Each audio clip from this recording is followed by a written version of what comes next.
Across the sprawling expanse of the Andromeda diplomatic station, bureaucracy had evolved into an art form that would have made ancient Earth tax collectors weep with envy. The Universal Peace Assembly had developed many traditions over its 3,000-year history, most of them involving elaborate bureaucratic procedures and the consumption of mild stimulants. The monthly Cultural Exchange Initiative, however, stood out as particularly ridiculous even by galactic standards. Nexus, the Centaurian assembly leader whose forearms were currently occupied with adjusting his ceremonial sash, reviewing holographic notes, scratching behind his secondary ear, and gesturing dramatically at nothing in particular, had conceived the program during what he generously called his visionary period, and what everyone else referred to as that time Nexus discovered fermented nebula fruit. The initiative's latest incarnation, Interspecies Companion Appreciation Day, had seemed like such a brilliant stroke of diplomatic genius that Nexus had actually preened his tail feathers in satisfaction. What better way to demonstrate the peaceful, harmonious nature of assembly members than to showcase their beloved companion creatures? After all, nothing said civilized society quite like small, adorable animals that posed absolutely no threat to anyone. Station Concordia, the Assembly's primary meeting facility, had been transformed for the occasion. Gone were the usual austere conference chambers with their intimidating holographic displays and emergency containment fields. In their place, a pastoral paradise had emerged, complete with artificial meadows, babbling synthetic brooks, and air circulation systems carefully calibrated to distribute the scents of 17 different homeworlds simultaneously. The result smelled vaguely like a perfume shop had engaged in mortal combat with a spice market, and both had lost. Chirp, the avian delegate from the Wingspan Collective, had arrived first as always, her iridescent feathers practically vibrating with excitement. She'd brought her prized collection of harmonic songbirds, creatures no larger than a human thumb that produced melodies so pure they could allegedly cure minor depression and align chakras. The tiny birds fluttered in an elegant crystalline habitat, their songs creating a pleasant ambient soundtrack that made everyone feel slightly drowsy and inexplicably optimistic about filing quarterly reports. "Oh, Nexus," Chirp trilled, her voice carrying the musical quality common to her species. "This is absolutely divine. My little ones are simply thrilled to meet everyone's companions." She gestured with one delicate wing toward her habitat, where the songbirds had begun harmonizing in what sounded suspiciously like a lullaby version of the Assembly's official anthem. Bubbles arrived next, their aquatic transport tank gliding smoothly across the station's corridors. The non-binary representative from the Coral, territories never failed to make an entrance, their translucent forms shimmering with bioluminescent patterns that reflected their emotional state. Currently, those patterns suggested mild anxiety mixed with anticipation, a combination that manifested as swirling teal spirals across their gelatinous surface. Their companion creatures, a school of prismatic fish the size of coffee cups, swam in perfect formation within their portable habitat. The fish changed colors in response to Bubbles' emotions, creating a mesmerizing light show that had once caused a 3-hour diplomatic delay when the Centaurian trade negotiator couldn't stop staring. "Greetings, surface dwellers," Bubbles gurgled through their translation unit, the device converting their subsonic communications into standard galactic with only occasional feedback squeals. "My chromatic companions are eager to display their synchronization patterns. Perhaps they could perform their famous peaceful intentions formation." Shimmer materialized next, literally. The crystalline being from the prism worlds existed in a state somewhere between solid matter and living light, a biological impossibility that had kept xenobiologists arguing for centuries. Her companions were equally enigmatic, geometric light creatures that resembled living mandalas, constantly shifting through patterns that hurt to look at directly, but somehow conveyed deep philosophical truths about the nature of existence. Or at least that's what Shimmer claimed. Most assembly members suspected they were just very complicated holograms with delusions of grandeur. The luminous ones are prepared to share their wisdom through interpretive geometry, Shimmer announced, her voice carrying the peculiar echo that came from sound waves traveling through living crystal. Though I must warn everyone not to stare directly into the eternal truth pattern. Last time someone did that, they spent 3 days speaking only in mathematical equations. Patch scurried in shortly after, his mammalian physique perfectly adapted for life in the extensive tunnel systems of the burrow worlds. His companions were exactly what everyone expected from his species, impossibly fluffy creatures that looked like someone had crossed a hamster with a cloud and then added extra softness for good measure. They chittered contentedly in their mobile habitat, occasionally performing tiny acrobatic feats that involved tumbling through miniature obstacle courses, while somehow managing to become even fluffier in the process. "Greetings, fellow beings," Patch squeaked, his whiskers twitching with nervous energy. "My fuzzballs have been practicing their most adorable formations all week. Would you like to see this circle of overwhelming cuteness? Fair warning, it's been known to cause spontaneous cooing in even the most stoic species." Echo's arrival announced itself before he did, as was typical for sonic-based life forms. The harmonious frequency that preceded him caused everyone's teeth to vibrate pleasantly and made the station's metal surfaces hum in 4-part harmony. His companions were visible as glowing orbs of condensed sound, each one producing a different tone that combined into chord progressions so beautiful they occasionally caused visiting diplomats to weep openly.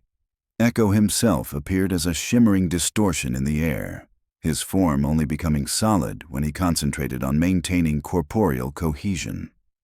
"Fellow harmonizers," Echo resonated, his words arriving as much through bone conduction as through traditional hearing.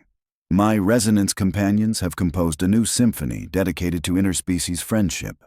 It's only 47 minutes long and includes a brief section that might cause temporary synesthesia in carbon-based life forms." As the delegates settled into their designated areas, each proudly displaying their harmless, adorable, utterly predictable companion creatures, Flux arrived with her usual complement of organizational panic barely contained beneath a veneer of professional competence. The Assembly Secretary's tentacles writhed with barely suppressed anxiety as she checked and rechecked her data tablets, her compound eyes darting between the assembled delegates and the chronometer display that counted down to the official start of the ceremony. "Attention, honored delegates," Flux announced, her voice carrying the particular strain that came from trying to coordinate beings who existed in different dimensions of space-time. "We have one final participant arriving shortly. The human representative, Melody, has confirmed her attendance and requested special accommodations for her companion creatures." A subtle tension rippled through the assembly. The humans were still relatively new to the galactic community, having achieved faster-than-light travel only a few decades ago. Most assembly members maintained a polite fiction that humanity represented a legitimate spacefaring civilization, but privately they considered Earth to be a quaint backwater populated by aggressive primitives who had somehow stumbled into the cosmic community by accident. The fact that humans had insisted on sending delegates to assembly functions was tolerated with the same patient condescension typically reserved for particularly enthusiastic children at adult gatherings. "Special accommodations?" Nexus inquired, his tail feathers ruffling slightly. "Surely the humans understand the purpose of today's gathering. We're here to celebrate the peaceful, harmonious relationships between sentient beings and their gentle companion creatures. How complicated could human pets possibly be?" Whistle, the security chief whose insectoid physiology made him naturally inclined toward paranoid threat assessment, chittered nervously. The humans submitted a standard diplomatic transport request, but the cargo manifest was unusual. They listed their companions under the category Large Terrestrial Predators, with a subcategory notation of Recreational Hunting Partners. I assumed it was a translation error. The assembled delegates exchanged glances that ranged from amused to mildly concerned. Clearly, the humans had misunderstood the assignment. No doubt they would arrive with some charmingly primitive Earth creatures, perhaps those small canine companions they were known to favor, Or maybe those purring feline creatures that seem designed primarily for absorbing solar radiation and knocking small objects off elevated surfaces. Shimmer's light patterns flickered with what might have been amusement. Perhaps they're bringing one of their dogs. I've seen the cultural exchange files. Apparently, humans have selectively bred these creatures to be completely dependent on human care. Rather touching, really, a species so devoted to nurturing helpless creatures. Or cats, Bubbles burbled, their bioluminescent patterns shifting to a warm amber that indicated fond recollection. I attended a cultural presentation about human domestication practices. Fascinating stuff. They've managed to convince small predators to abandon their hunting instincts in exchange for regular meals and physical affection. The efficiency of their pacification techniques is genuinely impressive. Echo's resonance took on what his species considered a chuckling frequency. According to my research, human pets spend most of their time sleeping, eating prepared foods, and providing emotional comfort to their human companions. It's actually quite sophisticated. They've created a perfect symbiotic relationship based entirely on mutual dependency and affection. The conversation was interrupted by an announcement from the station's communication system. Flux's tentacles immediately began writhing in what experienced assembly members recognized as her signature incoming diplomatic incident formation. "Attention Station Concordia," came the crisp, professional voice of the docking authority. "Human transport vessel, Wildwood Express, requesting permission to dock at Bay 7. Please note, transport is carrying live cargo requiring immediate transfer to prepared accommodation facilities." Patch's whiskers twitched with curiosity. Containment facilities? That seems rather harsh for pets. "Translation error," Nexus declared with the confidence of someone who had never been wrong about anything and had no intention of starting. Humans are still adjusting to standard galactic terminology. I'm sure they simply meant comfortable habitats for their charming little companions. Through the station's transparent aluminum viewports, the delegates could see the approaching human vessel. It was smaller than most diplomatic transports, but somehow gave the impression of being built for functionality rather than comfort. Unlike the elegant flowing designs favored by most assembly species, human ships looked like they'd been assembled by someone who expected to be shot at and wanted to make sure all the important bits stayed inside the hull when that happened. As the ship completed its docking procedures, Flux received another communication that caused her anxiety levels to spike visibly. "Honored delegates," she announced, her voice carrying a note of barely controlled hysteria. "The human transport has requested that all station personnel maintain a minimum safe distance during the transfer process. They've also asked us to confirm that our medical facilities are prepared for—" I'm reading this directly from their message. "Potential bite wounds, claw injuries, and therapeutic trauma counseling." The assembly fell silent. Even Echo's harmonic emanations ceased their pleasant humming. Nexus cleared his throat, a sound that emerged as a dignified warble. Clearly, the humans are simply being overcautious. Perhaps their pets require careful handling due to some minor medical condition. Delicate constitution, perhaps. "The manifest also includes a note," Flux continued, reading from her tablet with the expression of someone translating a suicide note. "Requesting that all delegates with small companion creatures maintain appropriate distance until proper introductions can be completed." They've included a diagram showing minimum safe separation distances measured in meters? Meters? Shimmer's crystalline form flickered with confusion. How large could their pets possibly be that separation distances need to be measured in meters rather than centimeters? Before anyone could respond, the docking bay doors opened, and the first glimpse of humanity's interpretation of companion creatures began to emerge.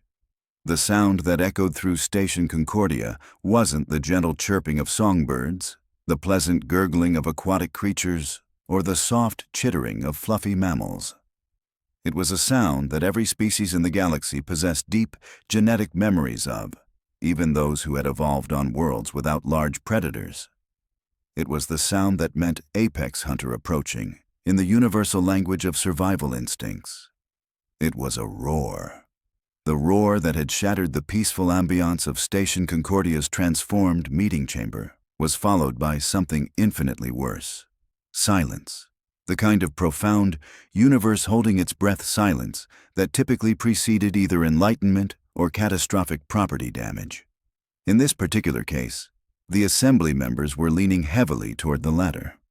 Melody emerged from the docking bay with the casual confidence of someone who had never encountered a problem that couldn't be solved through direct application of common sense and, when necessary, controlled violence. She wore standard diplomatic attire, a crisp navy blazer that somehow managed to look both professional and practical. But her boots were clearly designed for terrain more challenging than polished station floors. Her dark hair was pulled back in a no-nonsense ponytail, and her expression suggested she found the current situation mildly amusing rather than concerning.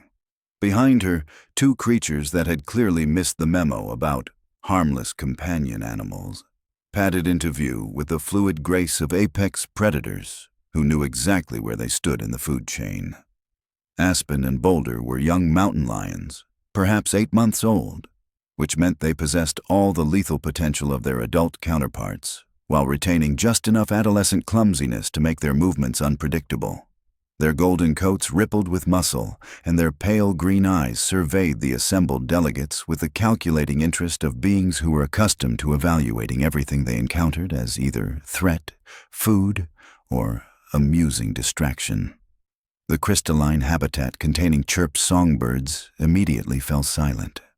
The tiny creatures had pressed themselves against the far wall of their enclosure, their survival instincts overriding millennia of selective breeding for docility.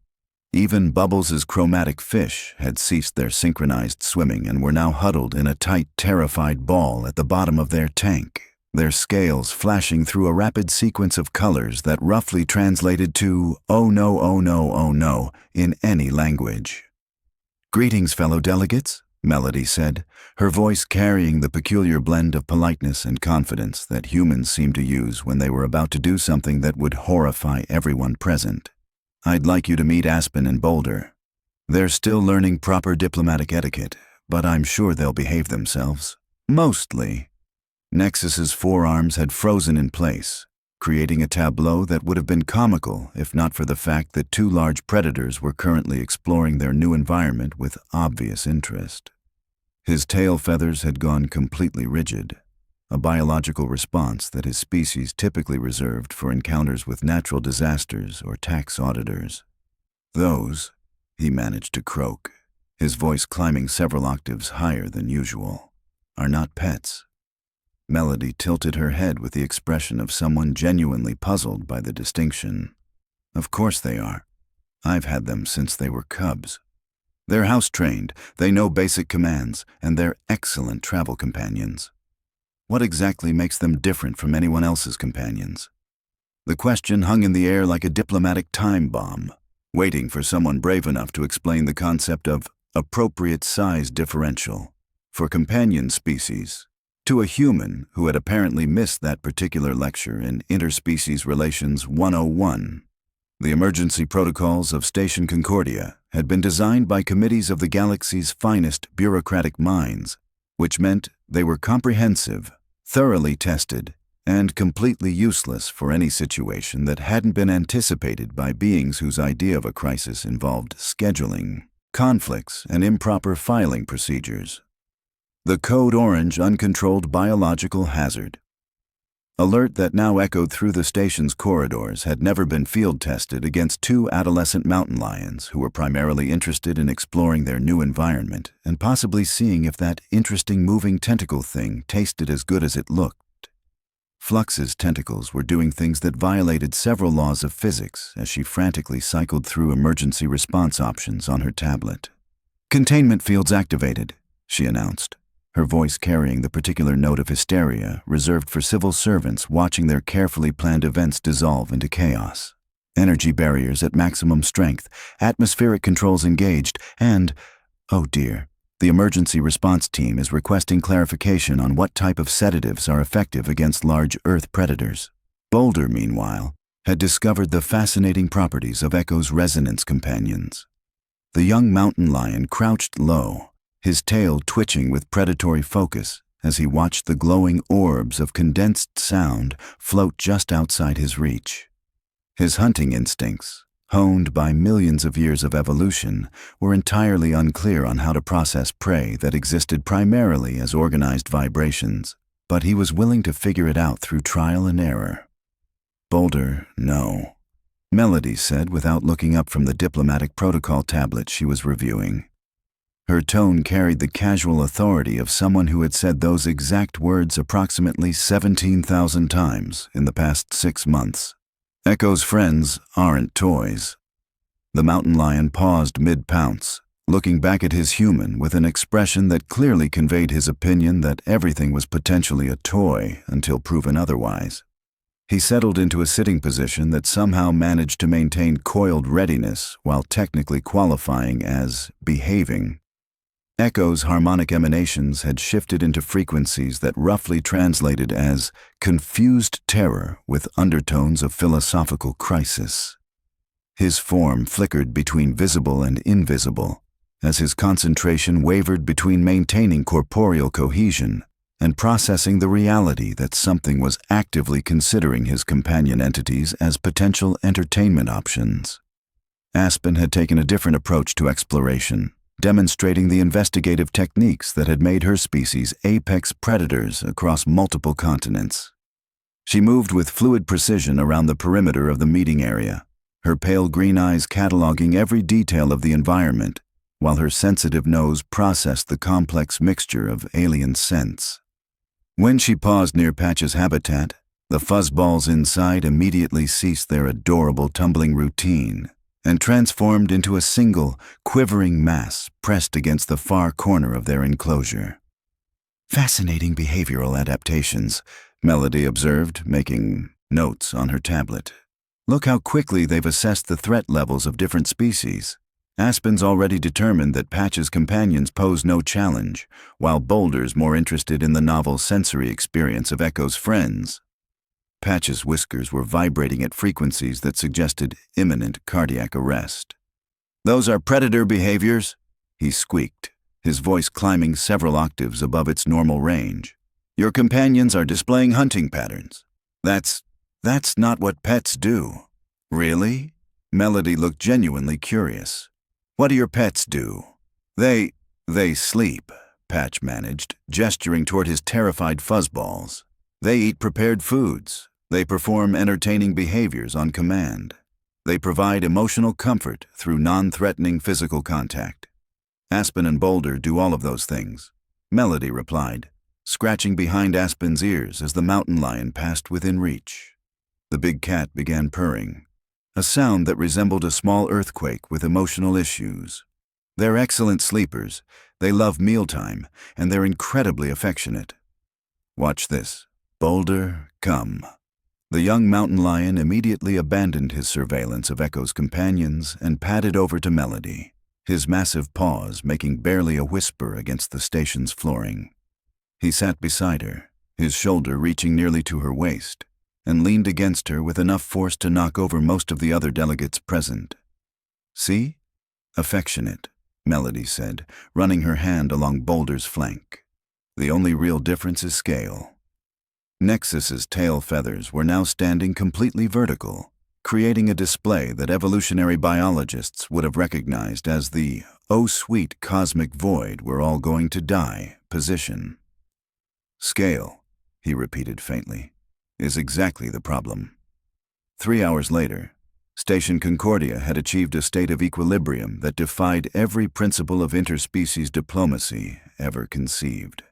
The emergency protocols had been quietly deactivated after it became apparent that the biological hazards were more interested in napping in sunny spots than consuming alien delegates. Aspen had claimed a section of artificial meadow where the environmental systems provided optimal warmth, while Boulder had discovered that Echo's resonance companions produced a pleasant humming effect when he positioned himself at precisely the right angle. The transformation in the assembly members' attitudes had been gradual but undeniable. What had begun as barely controlled terror had evolved through stages of bewilderment, grudging fascination, and finally arrived at something approaching respectful awe. Watching Melody work with her companions had been like observing a master craftsperson demonstrate techniques that seemed impossible until you witnessed them firsthand. The key, Melody explained to the assembled delegates, is understanding that they're individuals with their own personalities and preferences. Boulder likes intellectual challenges. He's been teaching himself to predict Echo's harmonic patterns. Aspen prefers physical exploration and social interaction. You can't just treat them like organic furniture that occasionally needs feeding. She demonstrated by calling Aspen over with a subtle hand gesture. The mountain lion approached with liquid grace, pausing to acknowledge each delegate with a sort of polite attention that suggested she understood the social dynamics at play. When she reached Patch, she lowered herself into a play ball, the universal feline invitation to friendly interaction. Patch's whiskers stopped their terrified vibrating for the first time since the mountain lions had arrived.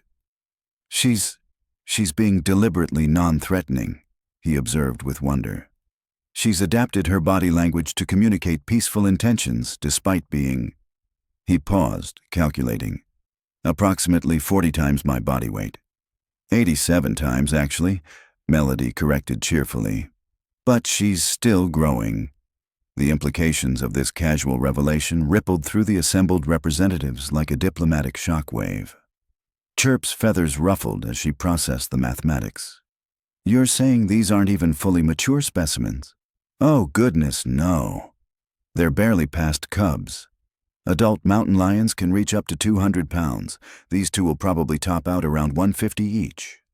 Melody scratched behind Boulder's ears as he settled beside her chair, his purring creating a low harmonic that made the station's superstructure vibrate sympathetically. Of course, back home we also work with grizzly bears, wolves, and the occasional tiger. Depends on the conservation program needs. Nexus felt something that might have been either an epiphany or a minor stroke. The humans weren't just casually competent with apex predators. They were systematically managing multiple species that most civilizations would classify as planetary-scale threats. The cultural exchange files suddenly required complete recontextualization. When you say, work with, Shimmer's light patterns flickered with what her species considered profound philosophical confusion. You mean you actively collaborate with these creatures in their natural state? Well, semi-natural. We've been partners for thousands of years. Dogs and cats were just the beginning. We've developed relationships with pretty much everything that was willing to negotiate. Melody's expression suggested she found their surprise genuinely puzzling. How else would you manage an ecosystem? You can't just leave apex predators to sort things out themselves. That's how you end up with population crashes and environmental collapse. Bubble's bioluminescent patterns had shifted to what their species used to indicate paradigm-shifting realizations. Your entire planetary management system is based on cooperative relationships with creatures that could eliminate your species. Could, sure. But why would they want to?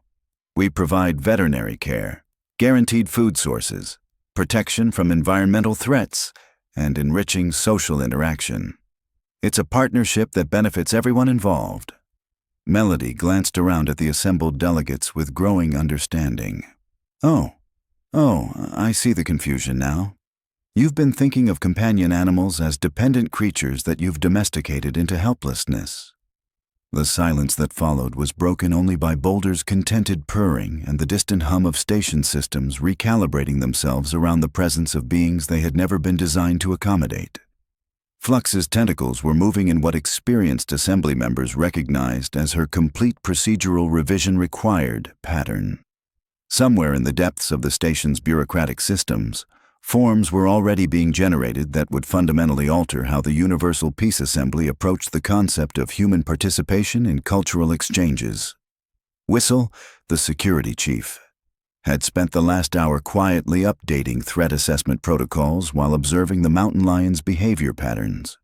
His compound eyes tracked every movement with the professional attention of someone whose job description now apparently included evaluating diplomatic pets that could theoretically hunt small spacecraft. I'm going to need completely new categories, he chittered. mandibles clicking in what his species used to indicate professional bewilderment. Our current classification system maxes out at mildly inconvenient if startled. These creatures exist in an entirely different threat paradigm. That's the beauty of it, Melody said, gently redirecting Aspen away from Chirp's habitat, where the songbirds were finally beginning to emerge from their terror-induced huddle. They're not threats when they're properly socialized and integrated into community structures. Aspen and Boulder have been around humans their entire lives. They understand social boundaries, respond to behavioral cues, and actively participate in conflict resolution. To demonstrate, she made a subtle clicking sound. Both mountain lions immediately looked toward her, then followed her gaze to where Patch was cautiously approaching their rest area. Without any visible command, they shifted positions to create a clear pathway while maintaining relaxed, non-threatening postures. Remarkable, Echo resonated, his harmonic frequencies settling into what his species used for profound admiration. They're actively facilitating interspecies diplomatic contact. That's not instinctive behavior. That's learned social protocol.